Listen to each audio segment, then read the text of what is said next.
तीर्थ यात्रा से जब वापस गोकर्ण जब अपने घर जब पहुंचे तो वहां उपद्रवकारी स्थितियां उनको बड़ा विस्मित कर रही थी। उनके मन में विचार आया कि आखिर ये उपद्रवकारी स्थिति हो क्यों रही है। उसके पश्चात जो है उन्होंने अपने कमंडल से जल अभिमंत्रित करके और उन्होंने उसको जो है उस उपद्रव करने वाली शक्तियों पर जब उस जल का छिड़काव किया तो वह उनका भाई ही था जिसका नाम धुंधुकारी था, जिसको अभी गया श्राद्धादि कर्म करने के पश्चात भी उसको मुक्ति प्राप्त नहीं हुई थी, अर्थात वह प्रेतत्व से मुक्त नहीं हुआ था, वो प्रेत जोन में ही था। यह उनको विस्मित कर रहा था गोकर्ण जी को, क्योंकि गोकर्ण जी अपने भाई की मृत्यु की सूचना प्राप्त होने के पश्चात वह गया में जाकर के उनका पिंडदान आदि कर्म किए थे, उसके बाद भी उसको मुक्ति नहीं मिली। जब जल का छिड़काव किए तो वह उपद्रव करने वाली जो शक्ति थी यानी कि उनका भाई धुंधुकारी, वह धुंधुकारी कह रहा है, अहम भ्राता त्वदीयोऽस्मि धुंधकारी नामतः स्वकीये नैव दोषेण न ब्रह्मत्वं नाशितं मया।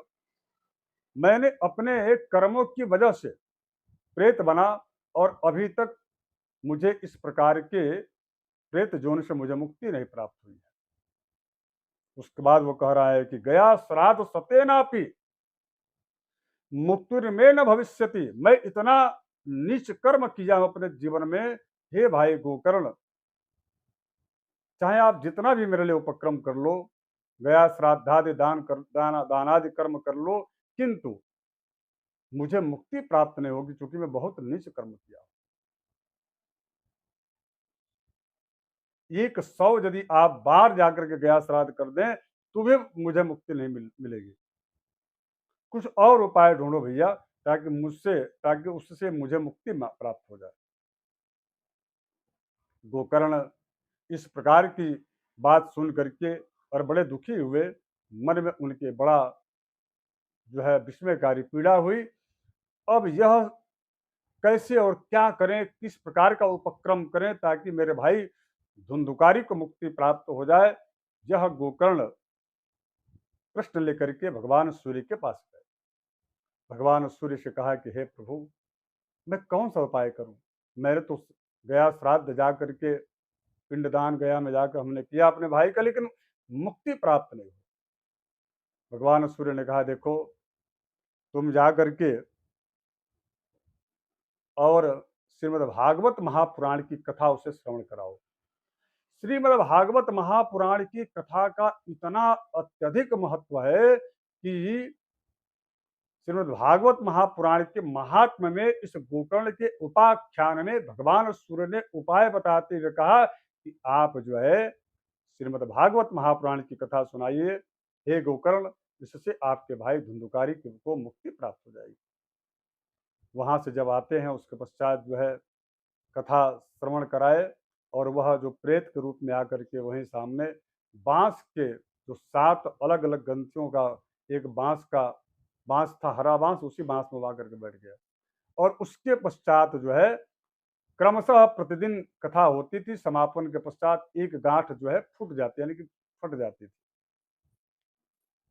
7वें दिन 7वां गांठ फट गया, उसके बाद उसको उससे जो है धुंधुकारी को उससे मुक्ति प्राप्त हो गई। धन्या भागवती वार्ता प्रेत पीड़ा विनाशिनी सप्ताहोपि तथा धन्य कृष्णलोक फलप्रदः। धन्या भागवती वार्ता, धन्य हो भागवत कथा।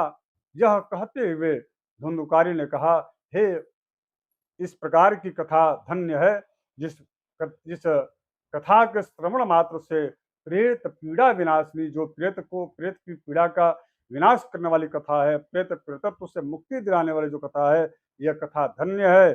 सप्ताहों की तथा, यानी कि 1 सप्ताह यदि इस कथा के श्रवण करने मात्र से कृष्ण लोक फल प्रदः, भगवान श्री कृष्ण की परम जो है लोक की प्राप्ति हो जाती है।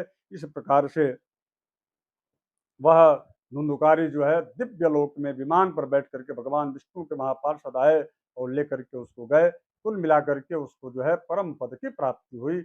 आप जब भी इस प्रकार की स्थितियां कहीं उत्पन्न हो रही हों तो श्रीमद् भागवत महापुराण का यदि कथन, श्रीमद् भागवत महापुराण का यदि वाचन अथवा श्रीमद् भागवत महापुराण के अगर यदि पारायण का श्रवण कर लिया जाए तो निश्चित रूप से इस प्रकार की प्रेतादि दोष यानी कि उस घर में क्या उस स्थान अथवा उस गांव यानी कि गोकर्ण की इस कथा से पूरे गांव के लोगों को जो है मुक्ति मिल गई थी। सबके लिए विमान आए थे, सब विमान पर चढ़ करके और भगवान के परम पद को प्राप्त हुए। कुल मिलाकर के इस कथा की बड़ी महत्ता है, जरूर कथा श्रवण करना चाहिए। धन्यवाद, नमस्कार, हर हर महादेव। जय जय श्री नारायण, जय जय श्री राधे।